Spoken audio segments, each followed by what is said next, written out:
Hello, everyone. First of all, apologies for the 5 minutes delay, but well, things happen. What can you do? Welcome to another episode of Contact Lost X Try Hard. I believe we've had one of these ages ago with Danny and Sam. Here we are again, and tonight's guests are Josie and Alex of Try Hard Wargaming.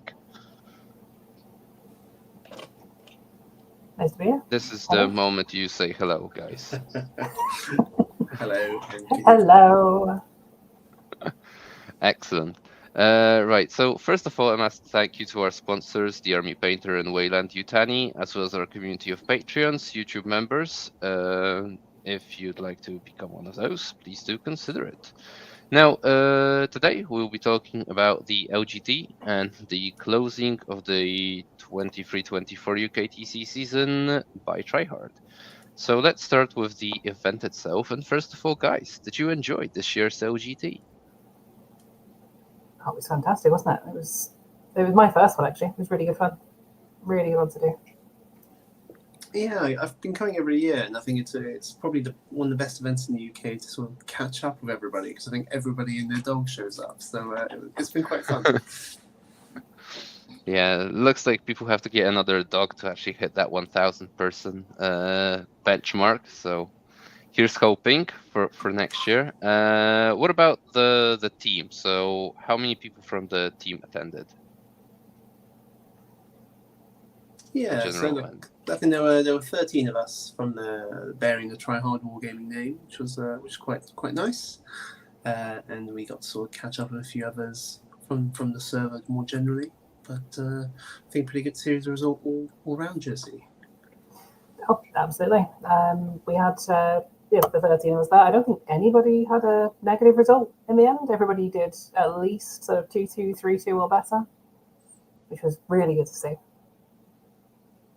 Yeah, fantastic. And how does that compare to overall numbers of like what you would consider the Try Hard team?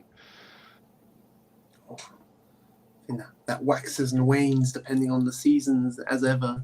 We started, I think, 3 years ago. There were 6 of us. Now there's over 1,200 of us in the server, so it's very difficult to qualify. But I think 10 to 15 is a pretty good showing normally, I'd say. Yeah, I think most of the usual faces were definitely better.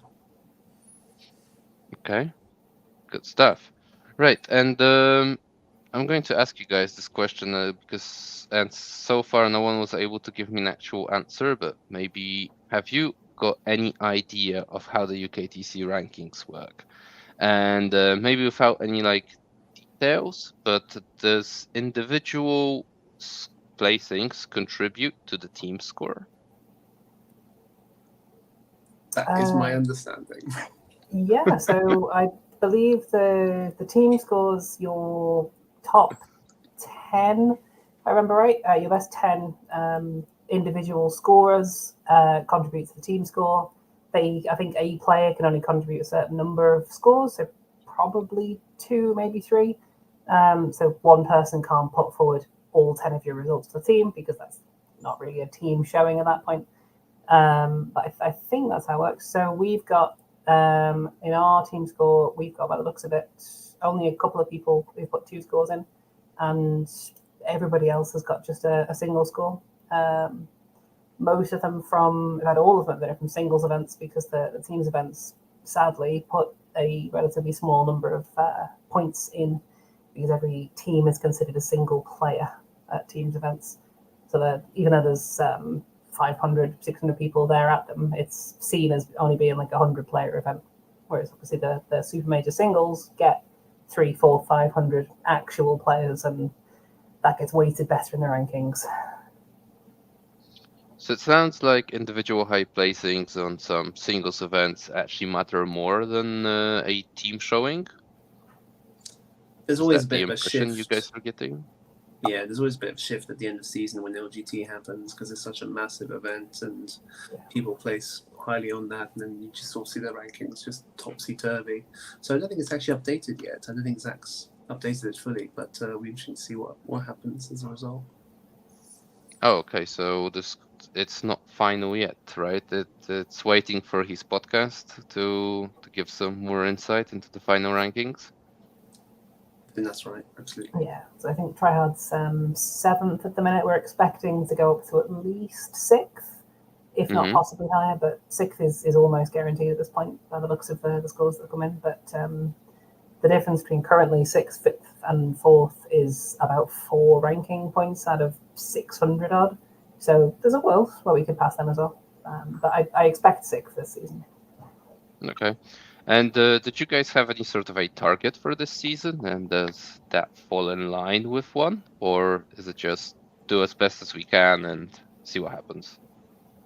So I don't think there was a hard target. The season before we came 5th, which was very good. We would obviously we would hope to sort of match that or come in that general ballpark. But there are some fantastic teams coming out this year, and I think there's been a bit more of a focus in the last 12 months, especially I would say, on teams really starting to recruit players. So you'd have quite a lot of players join events and just not really have a club name. And I think now it's very rare for anyone in the top 50, even at a singles event, to not be part of one club or another. I think people Which is a have good, worked out. healthy sign, right? Yeah, people have worked out it's nice at a game together. Right, okay. And what about in terms of LGT? Did you guys have any targets? Like the two of you in particular, maybe not asking for the whole team or the 13 people that were there, but the two of you. Alex, did you have any like ambitions, targets, etc.? Yeah, I think I just wanted to perform well. I think the last 3 LGTs I've been to, I've come out sort of in that 3-2 space, and I think I seem to spend a lot of time rubbing shoulders with or talking to players who just are really, really good at the game, and sort of it was sort of my ambition to kind of come out and say, look, I've also developed as a player over the past few years, and so obviously very, very delighted. I think I was targeting a 4-1, and then sort of somehow ended up on this sort of roller coaster ride at the end. I was like, oh wow, okay, cool. And turns out if you put the reps in, you get better at the game. So there's a pro tip for free for everyone. But no, really delighted to being able to kind of get there in the end. Okay, well done. And Josie, what about you? Yeah, I'm similarly. At this point, I think every event I go to, my sort of general goal is I want to go 4-1 plus or minus a game. Like if I go 3-2, okay, it's been a fine event. If I go 5-0, great, it's been a fantastic event. So that sort of 4-1 plus or minus 1 is what is sort of my general benchmark for a good event. Mm-hmm. Right, and you've actually gone with a not so typical list. So why don't you tell us what goes behind the idea of taking such well, maybe not a top meta pick to an event of this size? Yeah, for those who don't know, I ran the Jack pack, which was 110 World Eaters Jackals with some supporting pieces and Angron, because you can't run a World Eaters army without Angron. So it's not, and is that off meta, but you still can't run this without Angron in it. For me, I almost fell into this by accident. So I did run Jackal Horde sort of 6 months, a year ago, when a lot of people, I think, were looking at it as a competitive option. People had started doing the hobby work. It just started to get noticed. And then a balanced slate came around. The Demon Prince, which is sort of the centerpiece of the list, got nerfed. You went from giving everything a 4 pin fun to giving it a 5 pin fun, and everybody said, oh, well, this is useless now. We're never going to play this again. And it went back on the shelf before anybody really tested it. And I actually fell into it completely by accident. I got asked to do an event for another team, just sort of play a few games for their thing. And I got asked to run a list that wasn't too serious, wasn't too hardcore. So I thought, okay, this I think now everyone is looking at this list as sort of a meme list. So let's run a meme. It'll be fun. And then I ran it and I realized that actually in Pariah Nexus, with the changes to missions and the way the game works now, it's incredibly good. It just sits in the midboard, it doesn't die, and that is what Pariah really rewards you for doing. You don't have to take your opponent's homeland anymore. You just want to fight in the middle of the board. And I played it a few times there. I changed it as I put it to a couple of people. We made a couple of list alterations. So I did have 2 Forge Fiends. I dropped to 1 to add in some Exalted 8-bound, because if you can't fall back from 110 Jackals, it gets very funny. For me, very sad for my opponent. And then I just played about 30 games in the month running at LGT. And at that point, you sort of get a feel for how it runs into shoot armies, how it runs into pressure armies, and you realize that it can play into any of them. So I was very confident at that point locking it in for LGT, because I thought I can win a lot of games very easily, but there are also some games that maybe I'm not super favored into, but I can still play a game into them. And that's kind of what I need from a list. I'm not going to beat everything. It's a skew list, but even the lists that it does quite poorly into, it will do well-ish into. Okay. And you've mentioned 30 practice games, so I assume some of them were on TTS, but did any of them come at like actual physical events? And the reason I'm asking is my curiosity, is UKTC popular as a rules/terrain pack in the UK? Like, does every event play this, or is that not the case? I think Alex would know about it as well as me. The UKTC terrain is ran in UKTC events and essentially nowhere else. I think the terrain packs are available for purchase, but events just kind of don't. There was a lot of stigma around UKTC terrain boards sort of in the previous season. I really like the new terrain pack they've come out with. And I think a lot of people, as they come around to it, they have the instinctive sort of, oh, UKTC, oh no, I don't want to run that. And then they actually play on the map and realize, oh, this is actually quite good. It's a very well balanced set of terrain now that suits a lot of armies very well. There's still some issues with it, but yeah, it's pretty much only run on UKTC. So all of my practice games run DTS. I ran some of them on the UKTC boards, the vast majority of them, to be honest, but a couple of them on UKTC and WTC as well. Okay, right. Alex, what do you think of the updated UKTC terrain pack? Have you done any other UKTC events this year, or just the LGT? No, just I've been a bit skim having with the LGT, so I kind of applying for some of the WTC teams. I think I hadn't realised how all-encompassing those team events become, and sort of all of your spare weekends are dedicated to sort of these things. So suddenly filling in another weekend to go do a singles GT became incrementally harder. But you can't miss the LGT. I'll try and remedy that in the 12 months to come. I think, UKTC, as Josie was saying, it's got a lot of mixed rap, shall we say, over the last couple of years, because there were definitely elements where sometimes it was a bit planet bowling ball, and you had your large L, and then after that it was just humongous lines of sites everywhere.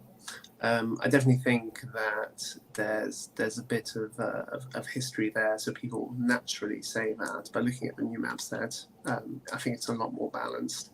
You kind of have to accept that UKTC does favour, shooting heavy or fast shooting, especially to get those lines of sights. And there are these massive cross-board lines of sights across several of the maps. And I think there's a few maps as well where you just have a gaping open space in sort of the two corners of the maps.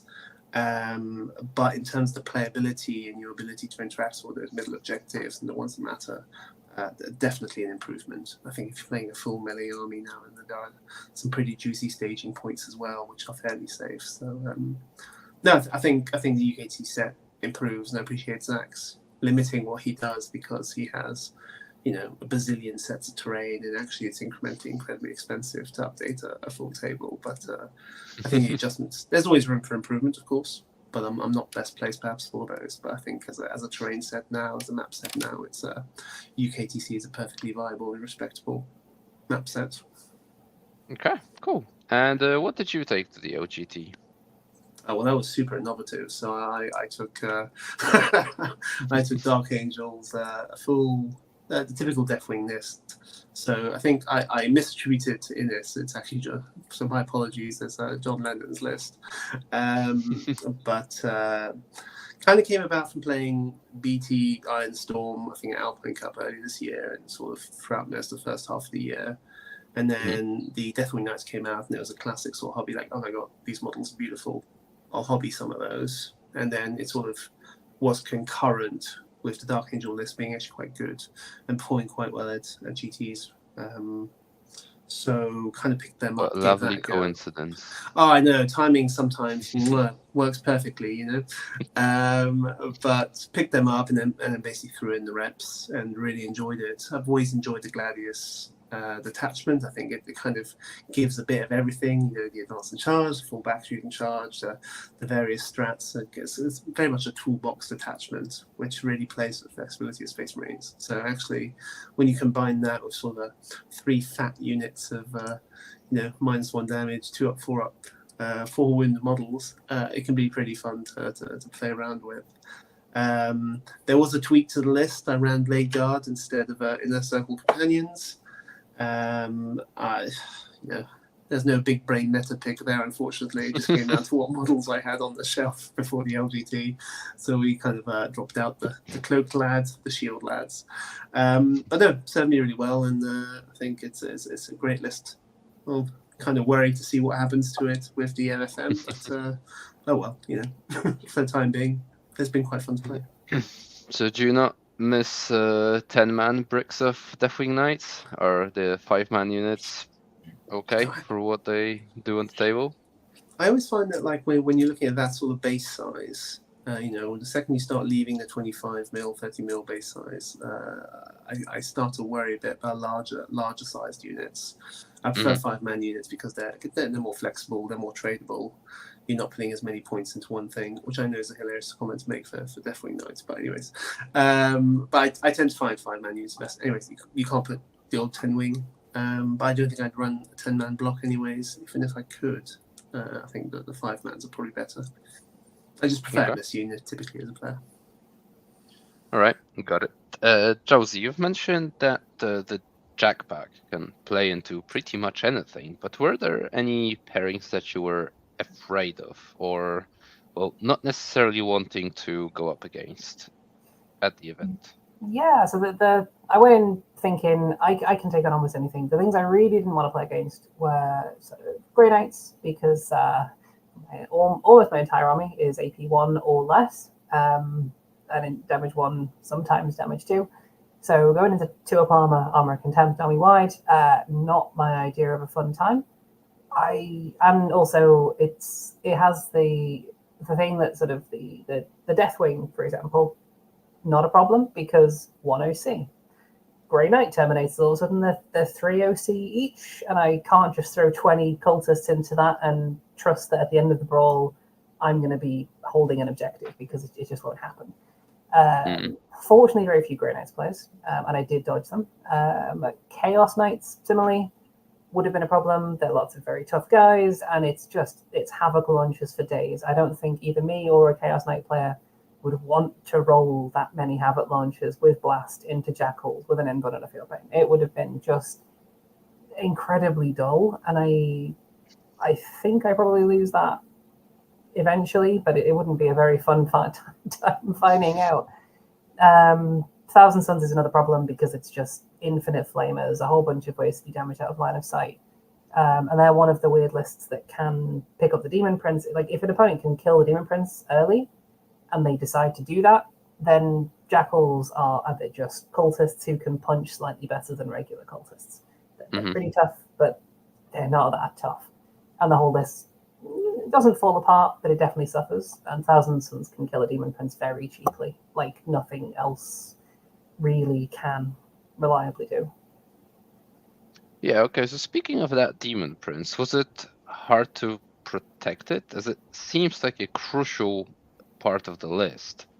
It's definitely crucial. I think on UKTC boards now, it's actually very easy to keep them alive. Lots of the boards have this sort of what they call the Super L. It's a combination of like a reasonable sized rectangle and then another rectangle, the ruin, which is basically just a line of sight blocker now that doesn't have any actual terrain on it, but is a still line of sight blocker, and it's super easy to just plonk him in that, and from there he can sort of control 2/3 the board very easily.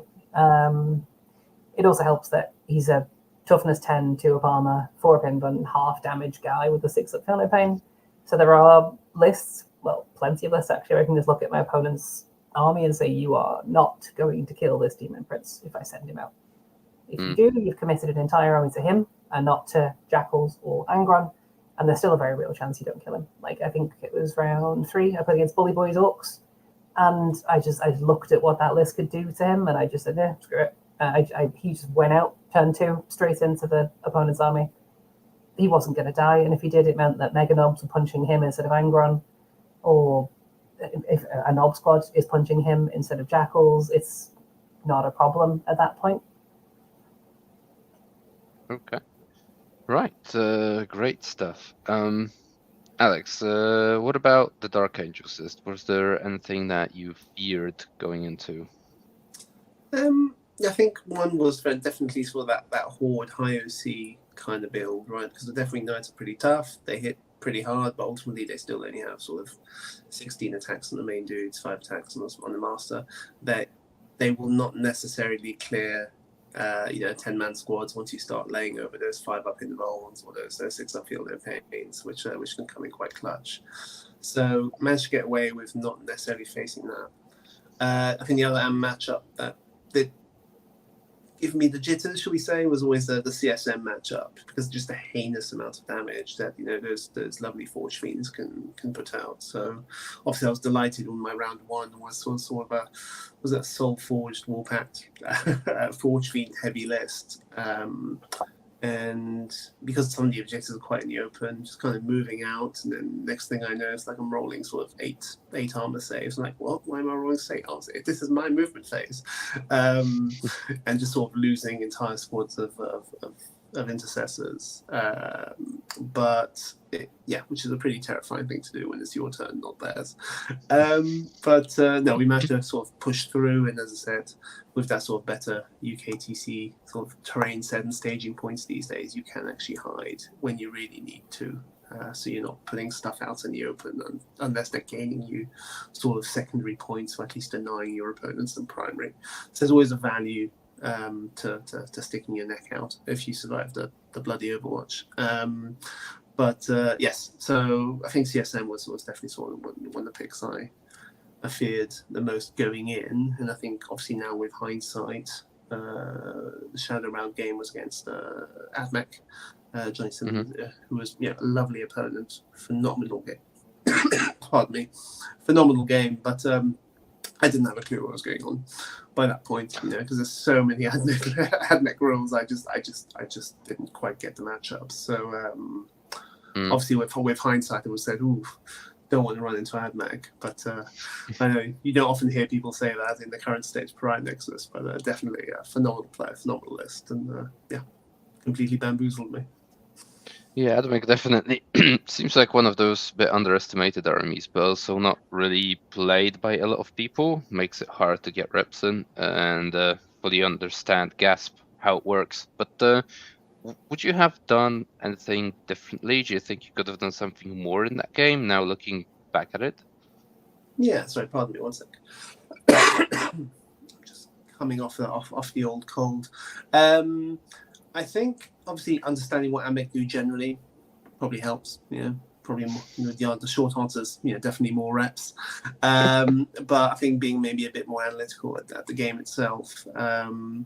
The Shadow Round game 1 was Terraform combined with Hidden Supplies, and you're playing sort of hammer and anvil, so you're playing sort of across the width of the board. And I think Admech can just put a lot of layered levels of chaff out while keeping the sort of the damage pieces at the back. As I was sort of alluding to earlier on, definitely Knights really struggle pushing through those squads. So I think as a map already, it's very difficult to stop the terraforms, especially when there's 4 middle objectives. So I think probably a better shot had to be sort of a Purge the Foe, or more of a one of the other missions. If I were to play it again, I think I'd definitely try and maybe overload one side a hell of a lot more and just castle up behind one of those sort of middle L formations, rather than, I think what I did, which was go out turn 2 with the advance and charge and try and punch through the lines. And I failed to punch through, which then unfortunately made the game go awry very, very quickly. But I think, yeah, probably castle up and sort of play more for that sort of drawish points, and then kind of maybe try and see if you can pip it for secondaries in sort of later rounds. It's probably how I'd reapproach that game. Okay, right. And Josie, your only loss came to the eventual winner of the event, the infamous Liam. Do you think you could have done anything differently in that game to grab a win instead? So I actually did do quite a lot of thinking about this game. It was a very interesting one. The big mistake I made was throwing Angron away too early, but that is something I'm very used to doing with this list, because it has a very reliable way to get Angron back, with Jackals giving rerolls to the World Eater's Blood dice. But it then meant that when I went for my sort of big go turn on turn 2, I didn't have the reliability that Angron's hit rerolls normally give.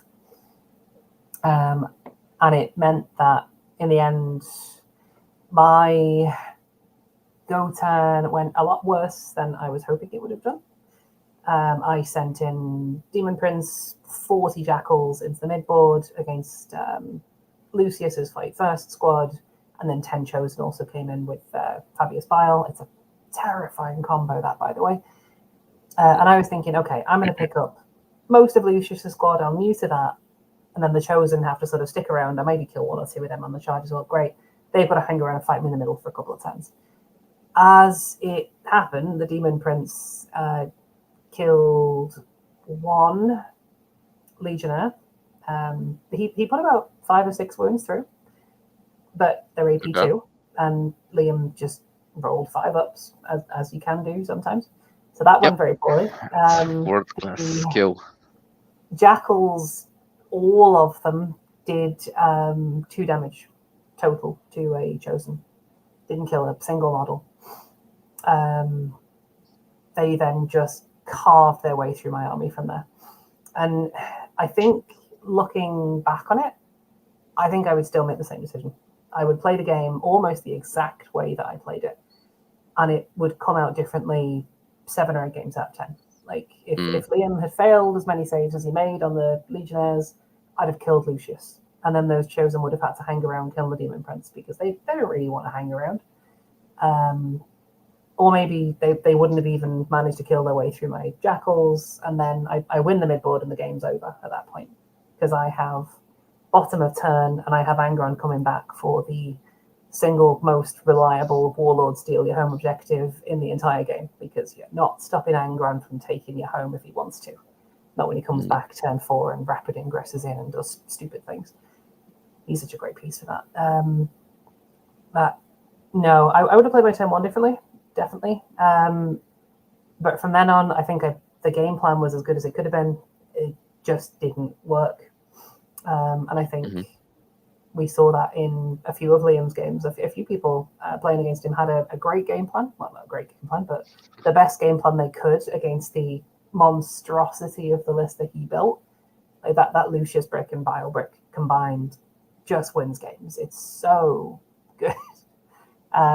Lots of people tried to beat it. Lots of people had a chance of beating it, but they needed the dice to go better than they did. And sometimes you win an event because in the key moments, your dice just do what you need them to do. And that, I think across 10 games, you need that to happen at least a couple of times, and it definitely did for Liam. Definitely. I mean, there was a very similar moment to what you've described in the actual final, so that's very interesting. But it also sounds like one of those things that afterwards you really math it out. So did you math it out as well? And what was the expected value of that Chosen and Legionaries? It is the mathed out value was I kill the 5 Legionnaires. I don't kill Lucius on average, but I kill the Legionnaires, and then the Demon Prince is in combat with Lucius, who he doesn't. I win that brawl eventually, and I kill 3 or 4 Chosen. Not the brick, but 3 or 4 is a lot better than 0. And they kill obviously fewer jackals in reply, and I hold the midboard for one more turn, which is all I needed because then Angron was coming back, and I just send him into the middle and the game's over. He cleans up plenty of chosen at that point, which is why I absolutely would make the decision again. On the maths, on average, it's a fight I win, but averages, that's not how 40k works. No, never does. No. Unfortunately. Right. So, do you have anywhere jotted down, or maybe you remember how did the other members of the team fare at the LGT? Maybe not necessarily actual placings, but the record. And shall we go through that real quick, if you want to? Yeah, good idea. Absolutely. I think, it's always good to recognise that, we rocked up as a squad, and I think as a squad, everybody did really, really well. So I think Josie and I were sharing notes before this call, and I think we've both got the same list, don't we? So all right. We had Alex who went 5-0. Alex did fantastically. I don't have anyone's exact placing, but I know there were 5 of us that finished in the top 100, and Alex finished somewhere around, was it 18th-ish? 16th, I'll have you 16th? Yes. Sorry, I do apologise. Fantastically well. I'll have you know. I'll have you know. But by the way, those are final already, right? Because obviously it was all the way down to how the final would end up because of strength of schedule. But this, what we're talking about, it's yeah. the real the deal. LGT results should be locked in at this point, as far as we know at least. That should be completely finalised. Yeah. So Alex was our only 5-0. Did fantastically well. There were 5 of us that went 4-1. I was one of them. We also had Sam, who was running a fun for him CSM list with a lot of obliterators. Pierce Danny, who was running GSC and did fantastic well. A lot of players, not a lot, but more players than we expected, took GSC to LGT, and they generally did quite well, actually. Certainly one to watch. Richard came 4-1 as well. And then we had 5 more players go 3-2. We had Eddie on his Necrons, Chris P with his Eldar. Would they call it Eldar anymore? Drukhari Eldar mix? Inari is the word for them nowadays. Reese, who went 3-2 with a Stomper. Shout out to Reese. It's a stupid list. I've actually played against it a few times. It's actually not bad. Dreadmob Looters are a absolutely godforsaken mess. They're terrifying. Wilby with his Tau and Christian. And then we had 2 players, Ian and Alex, who went 2-2 and couldn't play round 5 for whatever reason. But absolute champions, all of them. They all did fantastically well. And I think the vast majority of them met their expectations or exceeded them, which was very good to see. Yeah, that is a really good showing. Right, guys. So what's next for Try Hard? Like, do you have any goals for the upcoming UKTC season, or do you not look at just the UKTC, but have something different in mind? Yeah, so it's a fairly global team at this point. The Try Hard, sort of the Try Hard clan. We've got squads over in the Nordic countries. We've got groups in America as well. So they're all looking at making their own successes. I'm the captain for the sort of UK EU squad. So that's sort of my focus is on that. So it's mainly UKTC focused for me. But we do also look at our ITC results, and I know we're expecting to do better in the ITC level than we did last year, which is great to see. I expect us to finish 6th in UKTC this year, and would hope to at minimum match that. It's very hard to get into the top 3 past your sort of Ignite, Glasshammer, Warmasters. They are a fantastic set of players, and they will routinely top 3. But that sort of 4th place spot is very much in our sights as something that we can do. And that relies on a series of good singles results, and we'll obviously support our players in getting the best singles results they can. we also are looking at sort of the ITTs. I know they don't contribute as much to the team's actual placing, which is sad. But we love going to ITT, and as far as I'm concerned, teams is the best way to play 40k. I love singles; it's great meeting everybody there, but teams it just hits different. It's so much fun, and I think there's Just like that should be more of an indicator, right, of how strong a certain team is, rather yeah, than exactly. It's like you can like take a bunch of good singles players, but it shows a lot better if you've got a team who can actually take a team to teams events and do well. So we did February and May's ITTs this year, and we went 4-1 at both, I believe. We came 7th and 10th, which we're very happy with. We've got another ITT coming up next month, and then there are 4 next year. And we are hoping to take our sort of we've set up a squad, which is a sort of a group of 12 to 15-ish of players who are all committed to playing some real top quality 40k. Because we've got lower than that, we've got the clan, which is Alex's baby. We love all of our clan members, but there's not as much of a requirement to be a hardcore 40k head in that. But the squad is hoping to take at least 1 or 2, well, at least 2 preferably, teams to every ITT in the coming year, and hopefully both of them go 4-1 at least. We're looking to at 5-0 at least one of them, because it's a squad of players that very easily could 5-0 an event, but it's very hard to 5-0 any event at the minute because there's just so many great players out in the game currently. Yeah. And maybe just to sort of add to that, especially on the chapter point, right? Obviously, a lot of what we talk about is that sort of UK, EU core, because we all live in our bubble, and that's sort of the bubble of events Josie and I look at with sort of the usual names we've just kind of run through. But, we had Richard, who went 4-1 at LGT. He's part of our Danish chapter, or it's now a Nordics chapter, the Juan Navarro. And these guys are absolutely kicking ass in the Nordics and sort of the team in the singles front. If we look at sort of our US chapter, not to go too biker gang here, but sort of our US chapter with under Matthew Atwood and Richard D. I think as we speak, you've got the Gongai GT in the US, and it's a try hard off in the final in the 5th round between Ben Freeman and Isaac Terada. So to me, happy whoever wins, but yeah, best of luck, guys. Smash each other good. Just don't get a draw. I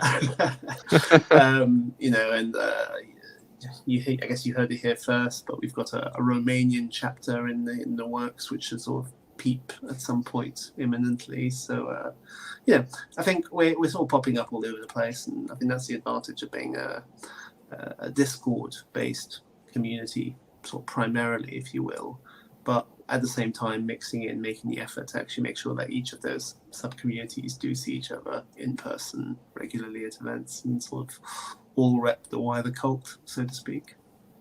Yeah, 100%. I mean, it's just an interesting path of growth to watch and observe, and it looks great from the outside.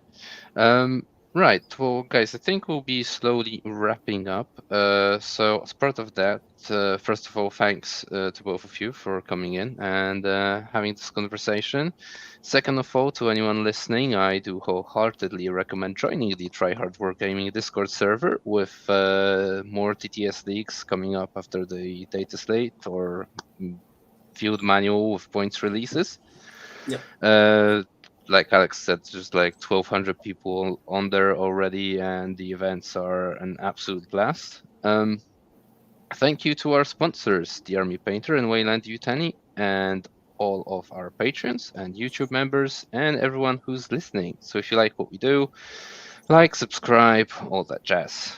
And thank you for tuning in tonight, and we bid you a goodbye.